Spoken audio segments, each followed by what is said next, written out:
First of all, I want to start off by saying Happy Father's Day to everybody.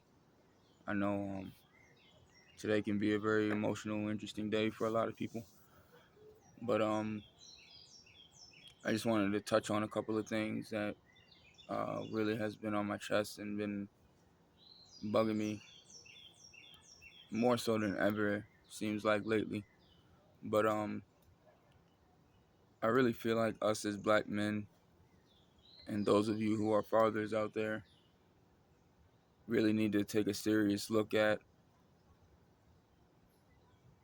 our mental health, and our mental well-being, emotional well-being, our emotional awareness, our emotional intelligence. At this point, it's like all jokes aside. At this point, it's almost like there's just absolutely no connection or comprehension of ourselves, knowing how to handle our emotions, knowing our certain triggers, and uh, knowing where everything is rooted from, knowing where everything is coming from, knowing where everything is, starting. So many of our emotions, our feelings, so much of our trauma, so much of our damage to our psyche has been inherited. Um, a lot of us don't know that. A lot of us don't want to acknowledge that, but a lot of it is inherited. Stuff that's been passed down, stuff that has happened to our ancestors, stuff that has happened to people here before us. Um, it's it's quite interesting once you do your research and zone in and actually look from at where everything comes from. Kind of gives a better explanation and understanding of why things are the way they are, with the ones that have come and gone and the ones that are still here. Um, so with that being said, I feel like this is the perfect time and opportunity for us to really get some type of understanding of our mental health, of our mental well-being, our emotional awareness, our emotional intelligence, because pride and our egos is what seems to be fueling everything and determining everything when it comes to us. So because of that, we're not allowing ourselves to heal, recover, rehabilitate, or even acknowledge and recognize that we are battling something and that we are going through something and that we do have to heal from something and recover from something. So, as I touched on, so many of our issues, underlying issues within us, has been inherited, but that's not even counting all the things that we had to go through and endure and experience throughout our upbringings and throughout our childhoods, all the way up into adulthood.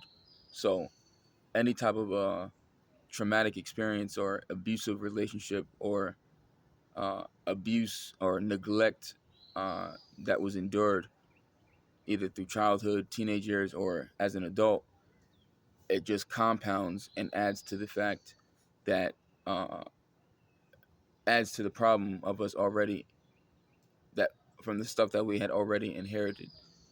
So when we grow up and we become adults and we have all these issues and feelings and emotions inside of us that's never been corrected or never been acknowledged, recognized, or understood, we it causes us to have all these problems within our lives, within ourselves. Um, Something as simple as uh,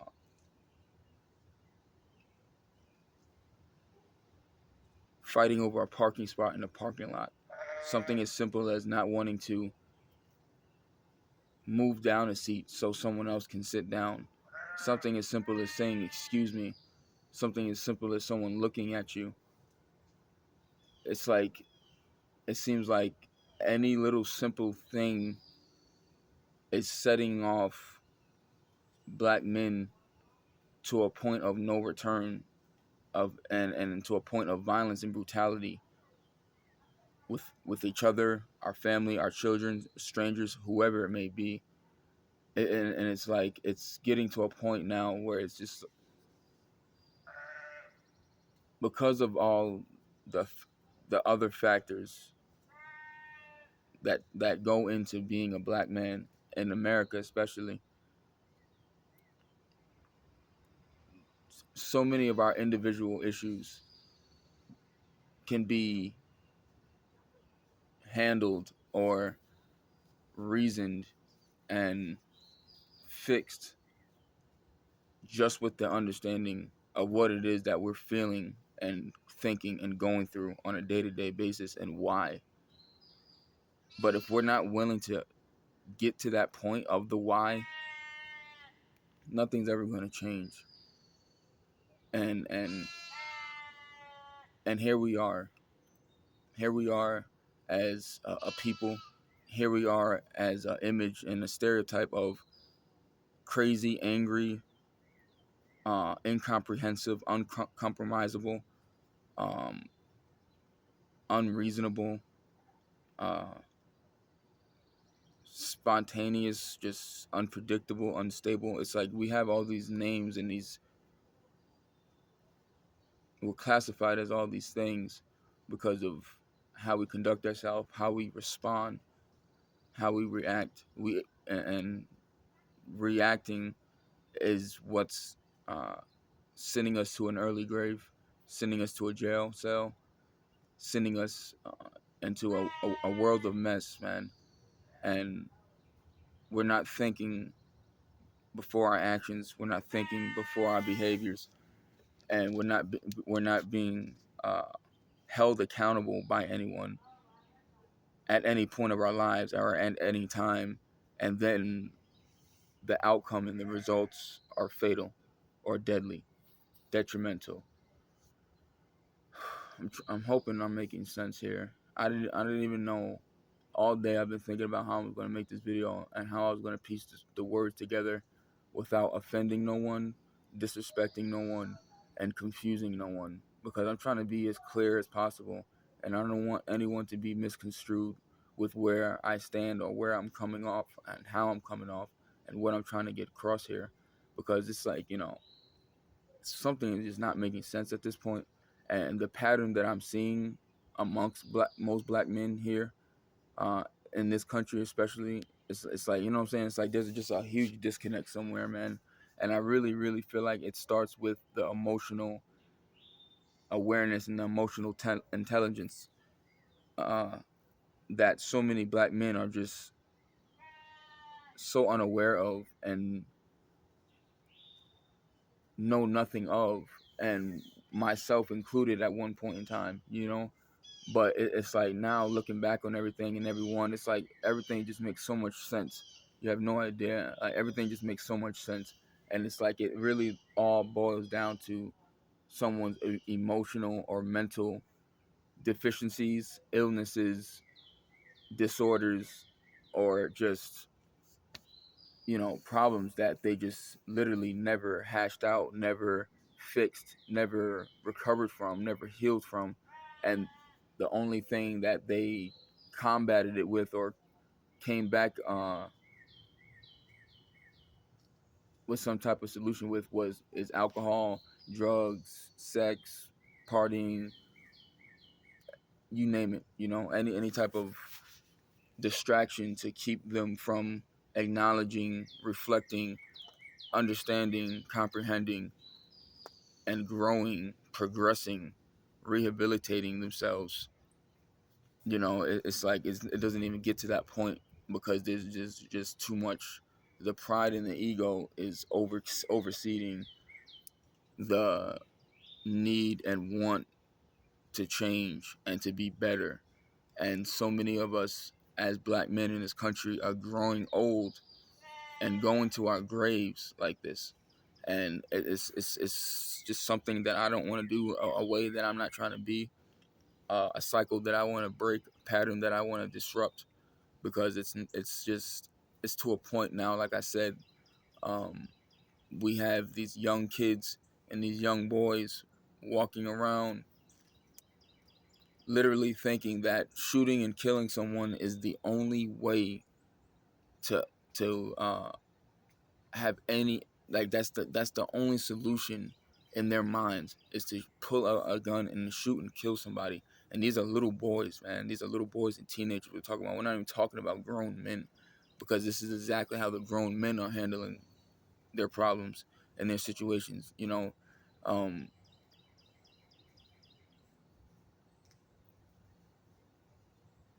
any man that is pushed to the point of killing his family and killing himself, it's like that's a point of that has to be a point of being so deep under and so overwhelmed and so confused, possessed, and disturbed emotionally. And it's like, if only someone could have somehow, some way, got this person help. It's the amount of gun violence um, in the black communities, the amount of domestic violence in the black communities, um, you know, road rage. Um, it's like, you name it, man. You got teachers fighting. It's like this has been the norm in our communities, of not being able to compromise reason and move forward in a peaceful manner, in a peaceful way. And it's something that we've watched our whole lives since we were children in our own homes. We've always watched conflict. We always watched violence. We've always watched feud. You know, we've always watched problems be handled the worst possible way, and it's something that has become the norm within our communities. And it seems like no one makes a conscious effort or takes conscious actions to change. And the older I get, the more people I come across, the more people I meet, I'm literally seeing that it's a mental health issue. It's a mental illness thing. Like, this is literally all mental and emotional, and but no one wants to admit that. It's like the pride and the ego that we walk around with is stopping everything. You know what I'm saying? It's like it's stopping everything. It's causing jealousy, it's causing envy, and it's causing hate, and it's blocking. It's blocking any type of sight or any type of vision of our own actions and our own problems that's causing. You get what I'm saying? It's like something's just not making sense, man. It's like it's all making sense now, but something is not making sense as far as why it's so bad and why no one cares that it's so bad. You know what I'm saying? It's like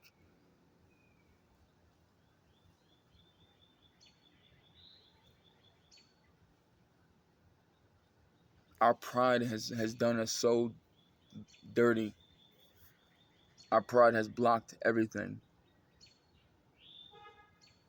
Any type of achievement, any type of goal, any type of possible success. It's like it's blocked everything. And we're so stuck in our ways. There's so many. It's like today's Father's Day, but it's like there's so many estranged father-son relationships simply because of pride, and simply because someone's not willing to acknowledge their ways, or someone's simply not willing to acknowledge the past and what they've done and how they may have hurt someone, or how they may have just completely traumatized someone, or just completely, you know what I'm saying? And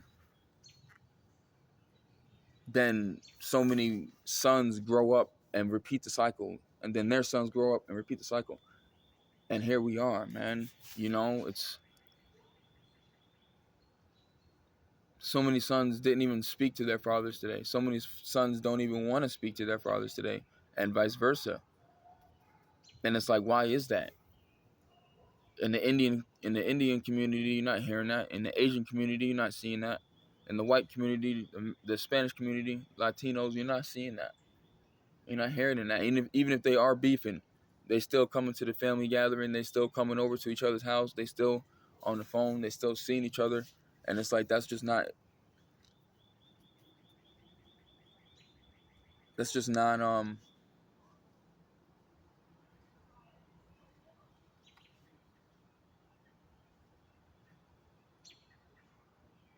That's just not existing in the black communities.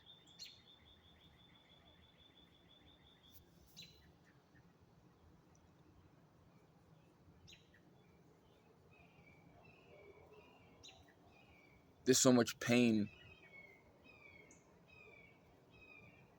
that we haven't healed from, but that we refuse to acknowledge. So much has happened to us that didn't even have nothing to do with us. There's so much that our ancestors experienced and went through that we can't even begin to comprehend and understand. And those feelings and those emotions were literally passed down to us to this day, like a memory card. You know what this is random and off the topic, but kind of on topic. You know what I was watching? I was watching Jurassic Park earlier. And just hearing how one of the scientists was breaking down the DNA information and the biological properties and categories and just everything, man. It was just so many layers to it, and just hearing him break it down and talk about it involving dinosaurs and just how DNA and genetics work. Can you imagine how fragile and sensitive that is for humans? Could you imagine all that we don't know about ourselves, our own bodies, our own makeup? Could you imagine just how close we are to our ancestors and our lineage and our bloodlines? Just how close we are, and we don't even know it. Just how close we are to those experiences and those traumas. Just how close we are, and we just don't even know it. And how we portray it every day, and how we live it and go through it every day. How we display the behaviors every day, and we don't even realize it.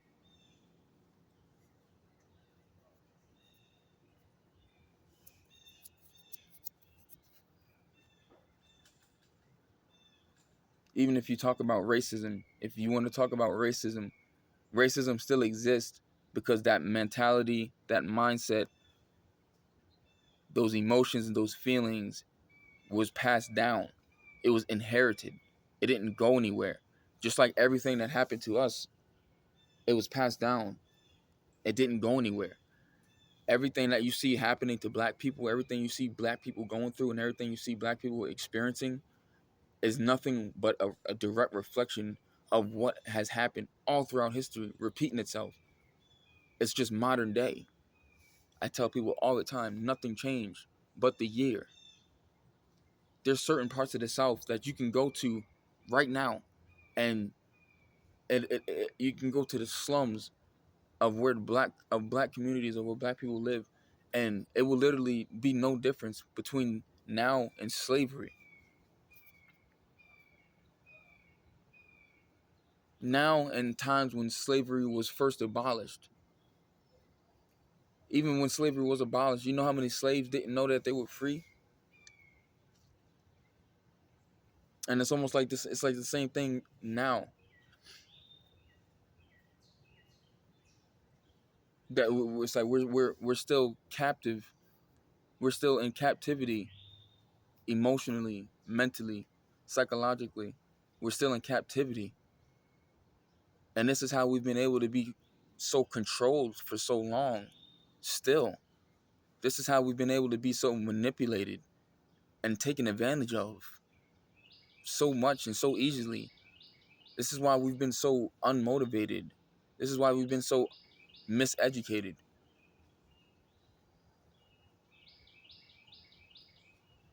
This is why we've just been so unaware to who we are, what we are, where we come from.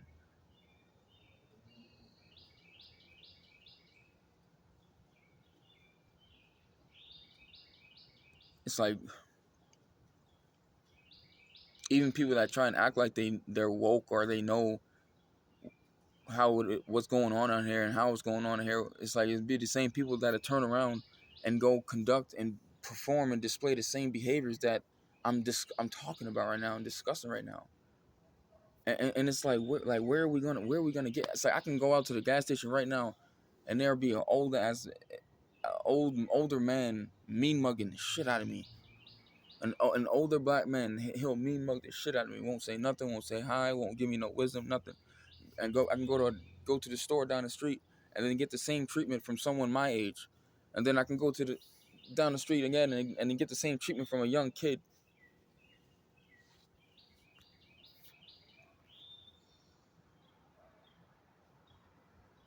And it's just like, damn, why is it like this? Why is it like this? Why is it like that? Only amongst us, only with us.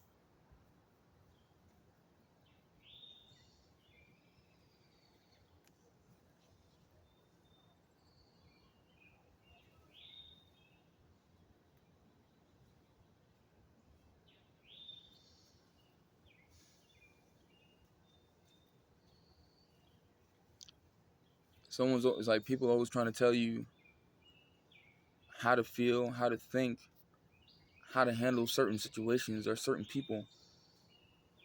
And it's like there's like so much contradiction in what they're telling you and then what they're turning around and doing and living how they're living. You know what I'm saying? It's like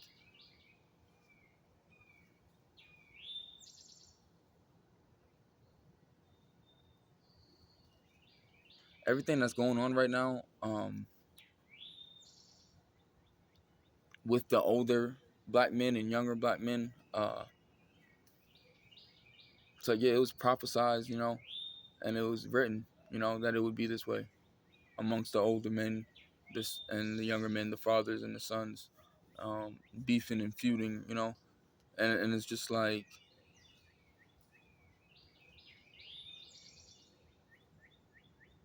at what point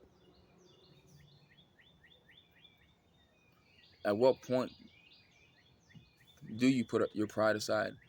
At what point do you make a change or make things different? And it's like being a father seems like it's such a joyful, fulfilling thing that men get to experience on this earth in this lifetime. And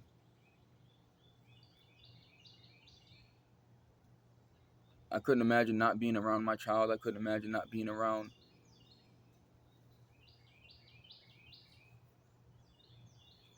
and teaching them, protecting them, providing for them, and just guiding them. It's like I couldn't imagine that, you know.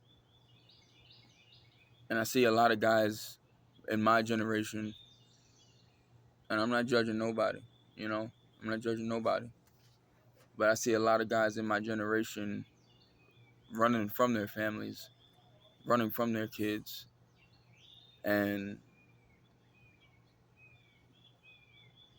it's just like because they may feel however about their mothers and whatever else, but it's like once you bring a child in this world, man, I feel like there's no other focus or responsibility outside of that that should ever deter you or distract you from that. And if it consists, and this is why, man, this is why, it's because so many guys know. It's like when you have a child, it's like I don't have children, but I see got when people that don't have children, they're forced to change. They're forced to be better.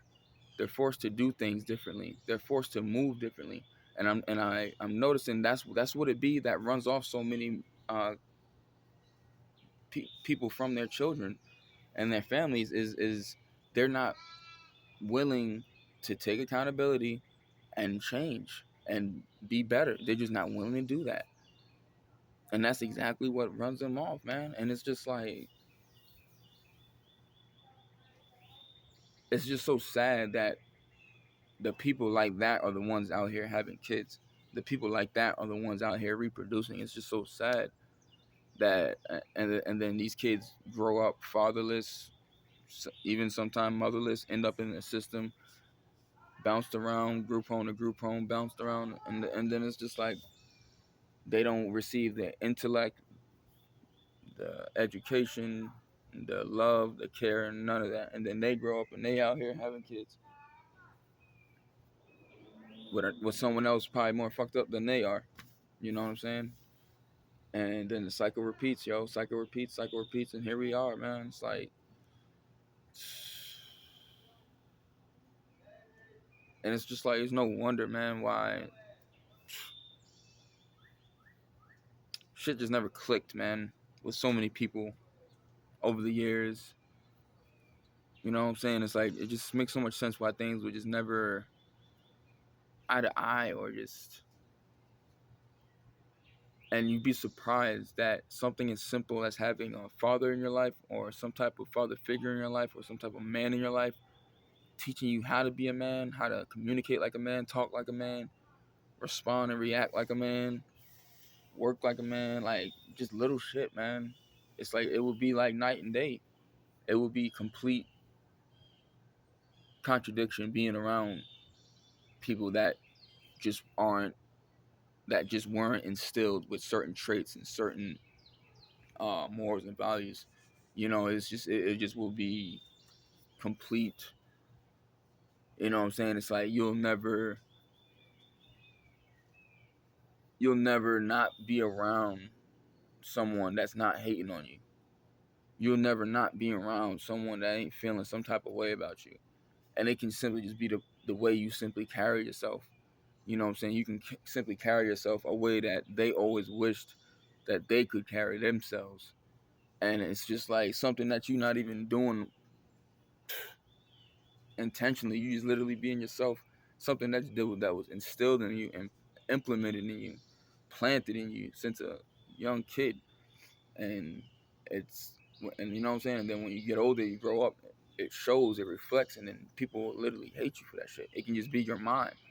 It can just be your mind, simply your mind, and how you think, how you carry yourself, just how you talk. Simply that. And if you around a bunch of other people that never even heard no shit like that, even been around no shit like that, it's like that shit's gonna be like instant. You know how this, the saying, men fear what they don't understand. It's like that shit is so real. That shit is so real, and it's I feel like that's why so many brothers be hating on each other, man, because it's like they just, especially brothers that are doing something with themselves or going somewhere or got some type of knowledge. It's like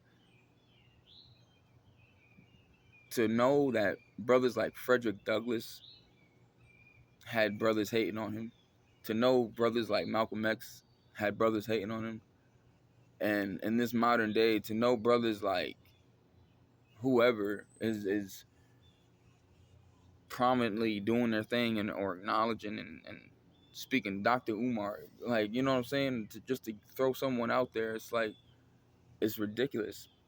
It's ridiculous, man. It's ridiculous that so many brothers catch prominent, prestigious brothers catch hate and no type of support, no type of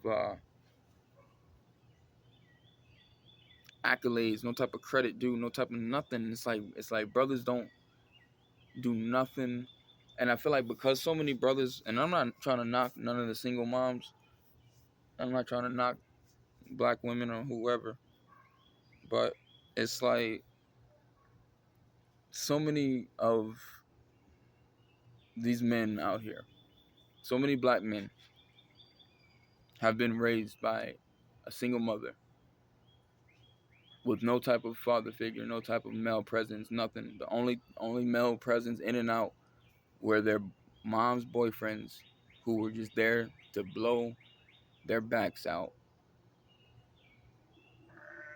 It's so many young black men out here and older black men out here and young boys that are have been raised by a single mother and has adapted her ways. And if she's spiteful, bitter, angry, guess what that little boy is going to grow up to be like when he gets older? Hating. If he's always hearing his mom talk shit about other people, other women, hating on other chicks, talking shit about niggas, what kind of mindset you think that little boy is going to grow up with? And what kind of chick you think he going to end up with? What kind of chick you think he going to end up with himself?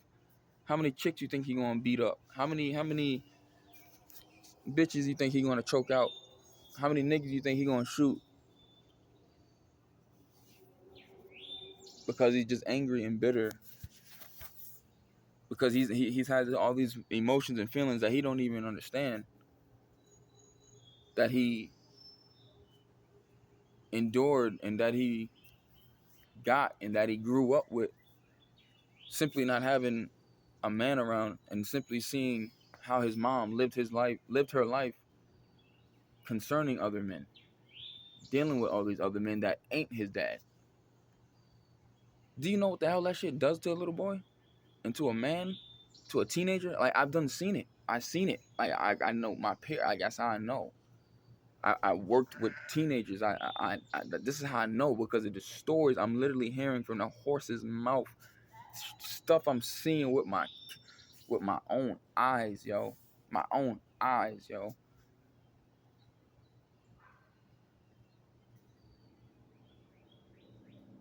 I remember going over to my friends' houses sometime and just seeing like how their moms just be having their boyfriends over and shit, and just having all these guys over that ain't my friend's dad. And I know that shit used to just be fucking with my friends. I just can see it in their face. That shit used to be fucking with them, yo. Hey, I know they hated that shit.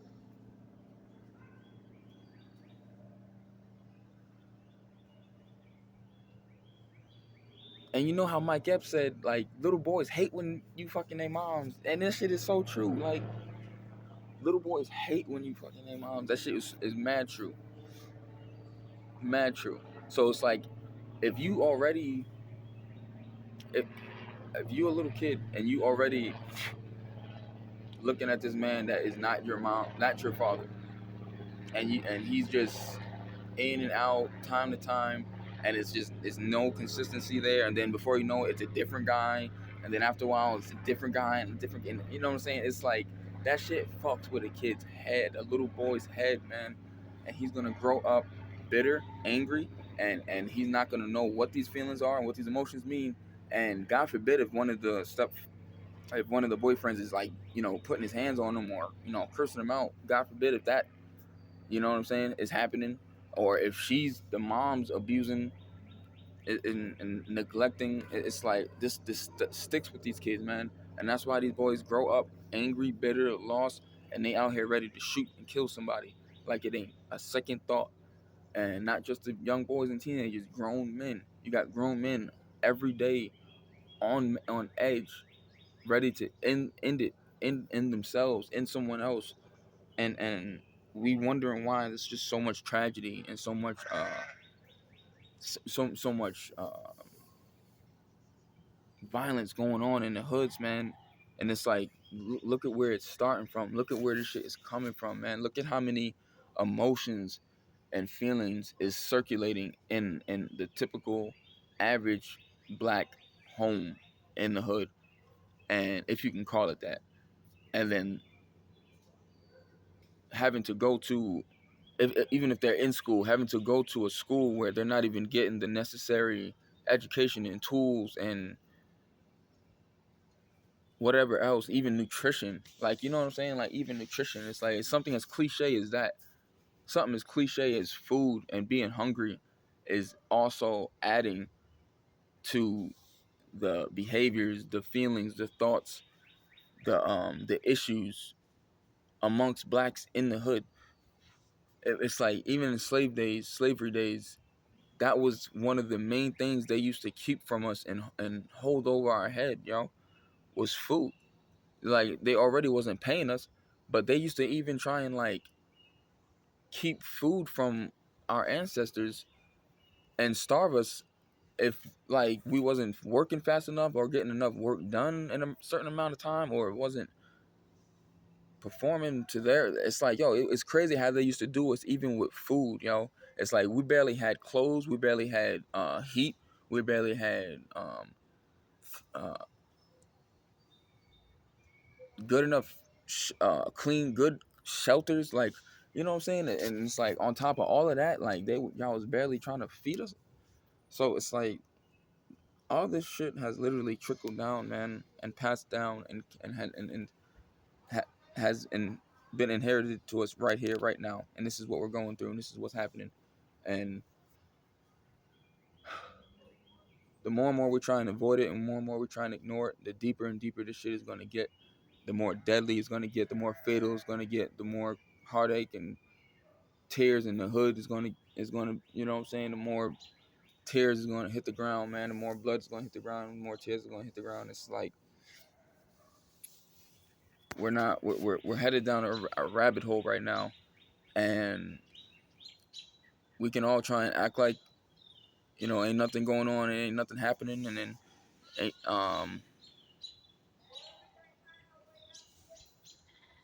but something's going to have to change. Something's going to have to happen, man. We're going to have to start seeking some type of help. We're going to have to start seeking some type of intervention, you know what I'm saying? Because this can't continue this way. And anyone in their right mind, anyone with any type of love and compassion in their heart for the next generation and for their own kids, on Father's Day, for their own kids, you would think that would be enough to want to make a difference and to want to make a change and be better. Happy Father's Day to everybody. Like I said, continue to be safe, continue to be blessed, man. Continue to stay out the way. Continue to just put God first and seek Him for all your answers. And just keep your peace of mind, man. Work on yourself, work on your body, work on your mind. Do what you got to do. Cut off who you got to cut off. Isolate yourself. Do what you got to do, man. Find a new hobby. Read a book. Watch a movie. You know what I'm saying? Do something to keep your sanity and keep your peace. Because that's literally what it's coming down to. Is just peace of mind and spiritual. It's literal, actual spiritual warfare going on out here. So it's like you have to keep your mind strong. You have to keep your head straight and stay aware, man. Stay aware and stay out the way. Peace.